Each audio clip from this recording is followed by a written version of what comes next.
tolerance or intolerance. As we see through the process of our talk that what does the Islam says? It's very clear according to Islam that is tolerance towards the livelihood of this world. We have to be tolerant towards secular world, and we have to live the secular world according to the Islamic law, the guidance that is divine.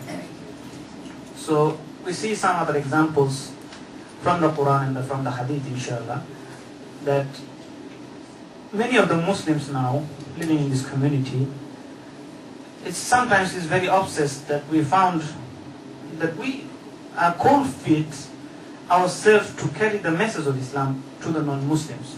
We say, Lakum dinukum waliya din. This is their faith, let them to happy in their faith, and let it be in our faith. But if we know the Quran, it gives the information in context. So if we go back through the Quran, it's mentioned in Surah Kafirun, chapter 109. If we read through from verse 1 to 6, we come through the what is the real message of this sentence.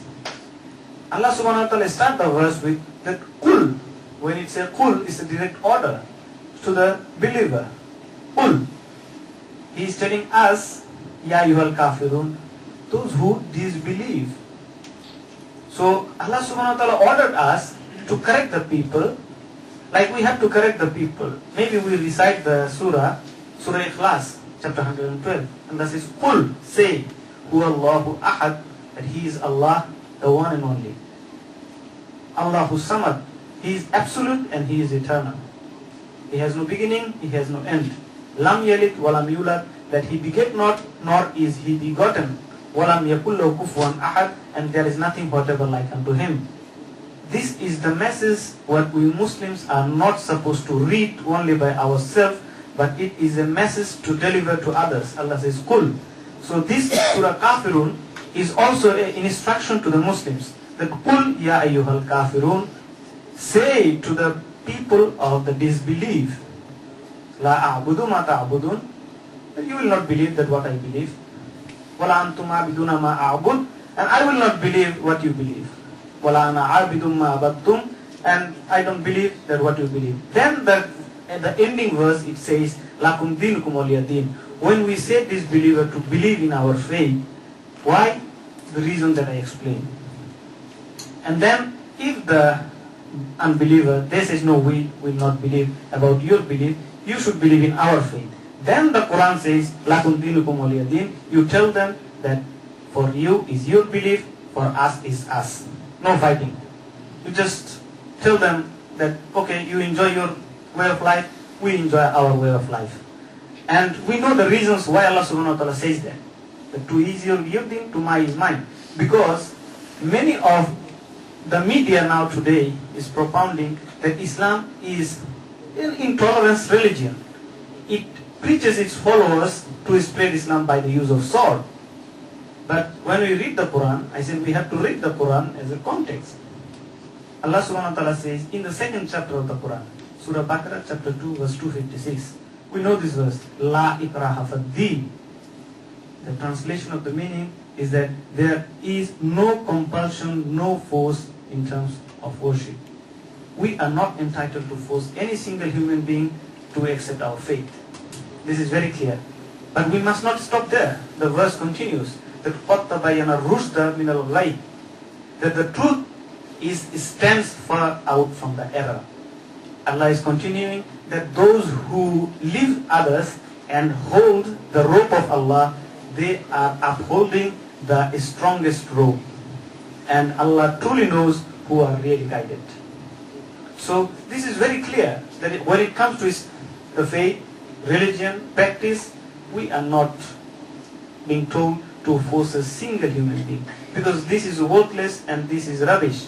If we have gone now, and if we say a disbeliever that say La ilaha illallah Muhammadur Rasulullah, and the poor man, we're going to put the gun on his forehead, and he says La ilaha illallah Muhammadur Rasulullah.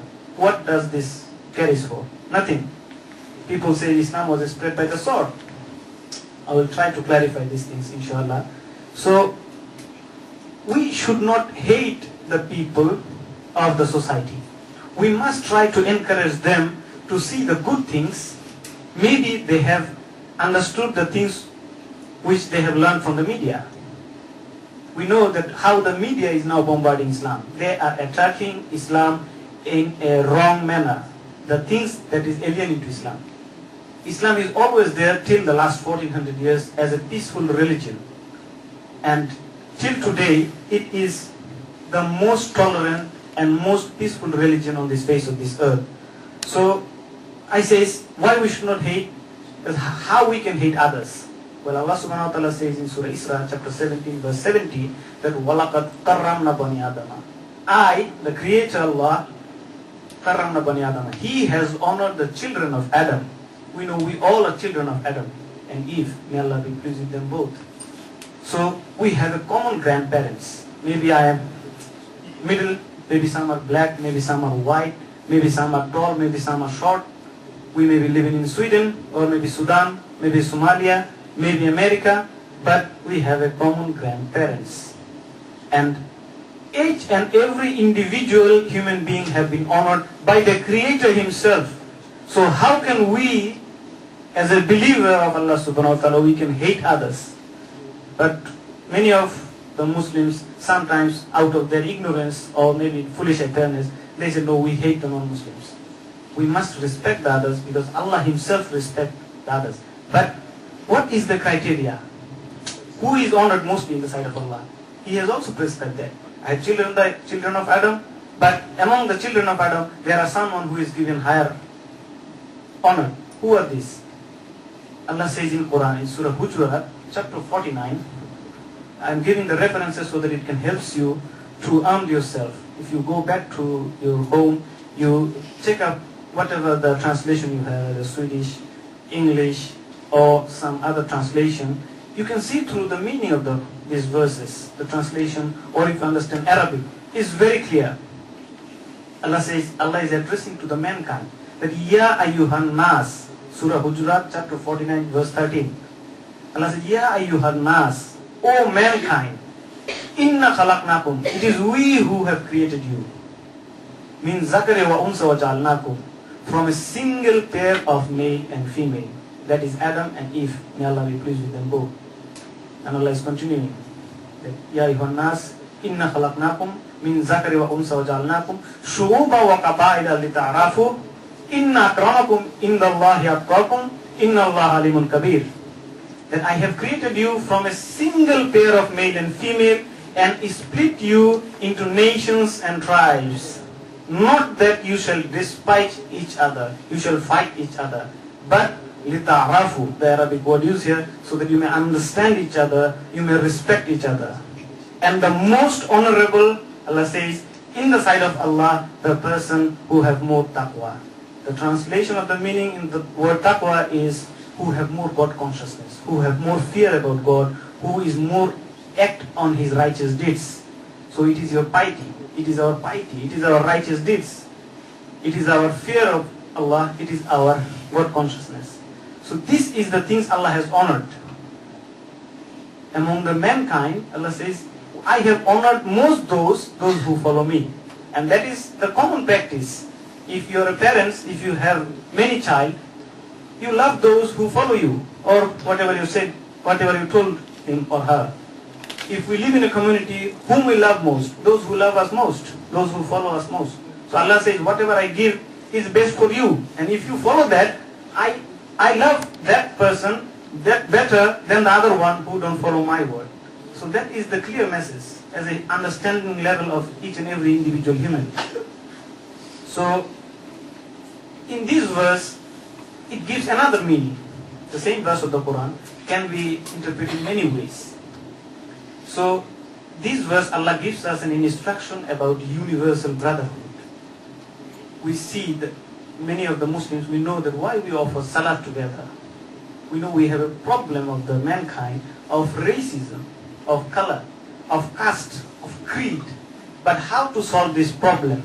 We need a practical instruction, a practical way of demonstration, how to resolve this problem of discrimination.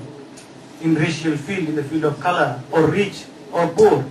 So this, our salah, the instruction given in the Quran, is a practical solution to the problem of racism.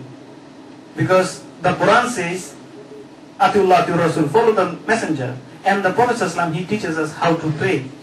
If you go back to Sahih Bukhari,